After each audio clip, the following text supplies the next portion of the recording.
after the Justice Department filed cases against Senator Laila De Lima and the Solicitor General's position to acquit alleged pork scam queen Janet Napoles. Senator Risa Ontiveros asks, is the Duterte administration now siding with the corrupt?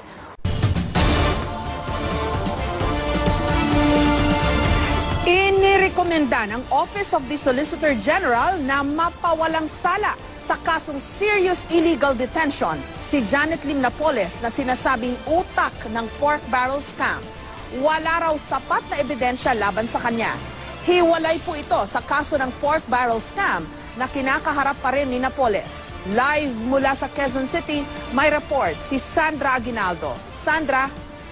Jessica, nababahala nga itong kampo ni Ben Harluy na baka maapektuhan nung mga kaso na nakabinbin ngayon sa Sandigan Bayan. Itong pinakahuling hakbang na ginawa ng Office of the Solicitor General. Kaugnay naman doon sa hiwalay na kaso nga ng serious illegal detention laban dito kay Janet Lim Napoles. Ganun pa man, umaasa raw sila na pag-aaralan ng husto ng korte ang naturang mga kaso. Ang tinaguriang pork barrel queen na si Janet Lim Napoles ngayon pinapanigan ng abogado ng gobyerno, ang Office of the Solicitor General o OSG. Ito ay sa kasong serious illegal detention na isinampa ng kanyang pinsang si Ben Harluy, ang whistleblower sa pork barrel scam. Noong 2015, nahatulan si Napoles ng Makati Regional Trial Court ng parusang reklusyon perpetua o 40 taong pagkakakulong, na ngayon ay inaapila niya sa Court of Appeals. Noong Enero, isinumite ng OSG ang isang manifestation in lieu of rejoinder na nire-rekomenda ang pagpapawalang sala kay Napoles. Paliwanag ni Solicitor General Jose Calida, hiwalay na kaso naman ang usapin ng pork barrel at ang serious illegal detention laban kay Napoles. There are many glaring instances which will support the acquittal of the accused. Siloy ang pangunahing testigo sa plunder case na isinampa laban kay Napoles at 3 dating senador noong Administrasyong Aquino. Matatanda ang sinabi ni Luy na ikinulong siya ni Napoles sa bahay nito at sa isang retreat house dahil sa kanyang nalalaman sa pork barrel scam. Pero sabi ni Calida, base sa testimonya ng ilang testigo, hindi umano nakakulong si Luy. Agosto noong isang taon, sinabi ni Pangulong Duterte na pag-aaralan muli ng gobyerno ang mga kaso kaugnay sa umano'y maanomalyang paggamit ng pork barrel ng mga mambabatas na dumaan sa mga non-government organization ni Napoles. Tinanong ng media si Calida kung meron bang kasunduan ng administrasyon kay Napoles. Git niya, wala. Pero sinabi niyang posibleng na manipula ang kaso ni Napoles noong nakaraang administrasyon. Who had the motive at that time? Para hindi kumanta si Napoles. Sinabi rin ni Calida na walang kinalaman sa pahayag ng Pangulo ang posisyon ng OSG sa kaso ni Napoles. Hiningan daw sila ng komento ng Court of Appeals na madalas daw naman nangyayari sa kasong nasa Supreme Court o kaya Court of Appeals. Pwede rin naman daw silang hindi umayon sa posisyon ng gobyerno.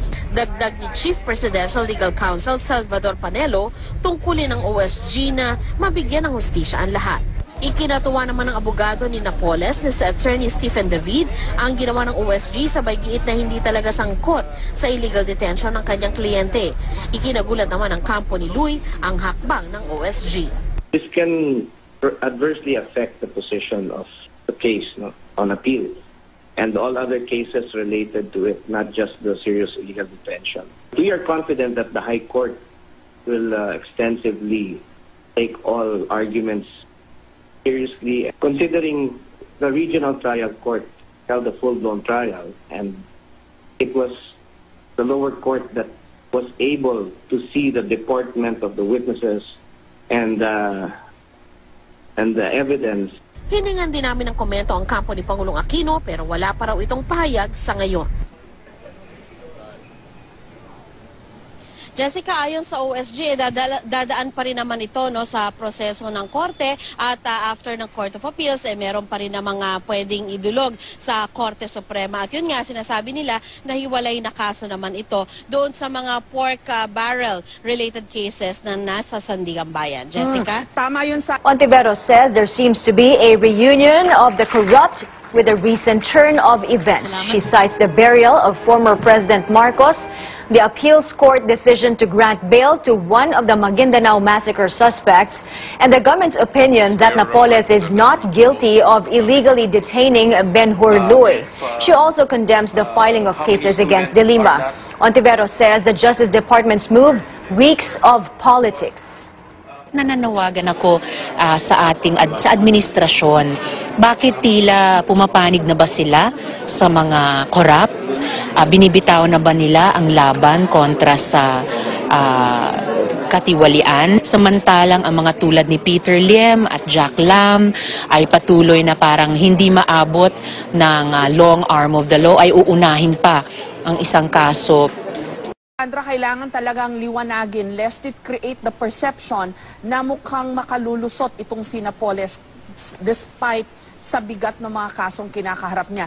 Itong illegal detention, walang kinalaman ito doon sa pork barrel scam na kinakaharap pa rin niya, di ba?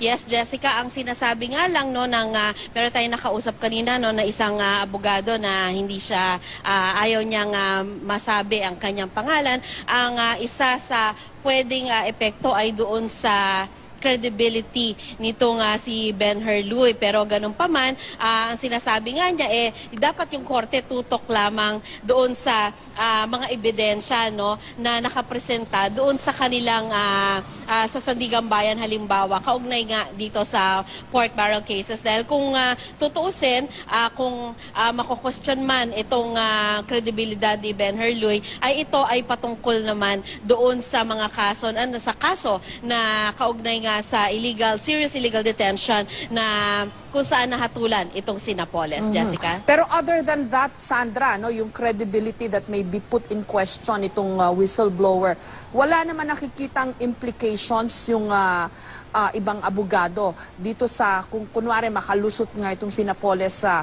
serious illegal detention, wala itong implication dun sa other cases na mas may merit, di ba? Kasi ito, it's all about the pork barrel walang posibleng implications ito doon.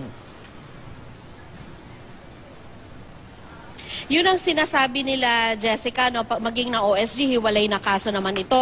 Pero ang katotohanan din, Jessica, ay dito sa serious illegal detention, nahatulan na si Napoles. Kaya kumbaga kung ikaw yung nandoon sa kabilang panig, nakatitiyak ka na si Napoles ay nakakulong for 40 years dahil yun ang hatol sa kanya. Kung ano man ang mangyari doon sa plunder cases sa Sandigan Bayan, siya ay nakakulong na para sa hiwalay na kaso. Yun na nga lang, kung kalaunan ay siya ay makakalaya dito sa serious illegal detention na case, ay ang matitira yung nasa Sandigan Bayan ngayon na bagamat ito ay hindi siya nakapag-bail dito, no, Jessica, pero naulinigan natin na maaaring mag-file uli. Halimbawa, at hingin uli niya yung siya ay makapag-bail dito sa kasong narito sa Sandigan Bayan. Jessica? Maraming salamat sa iyo, Sandra Aguinaldo.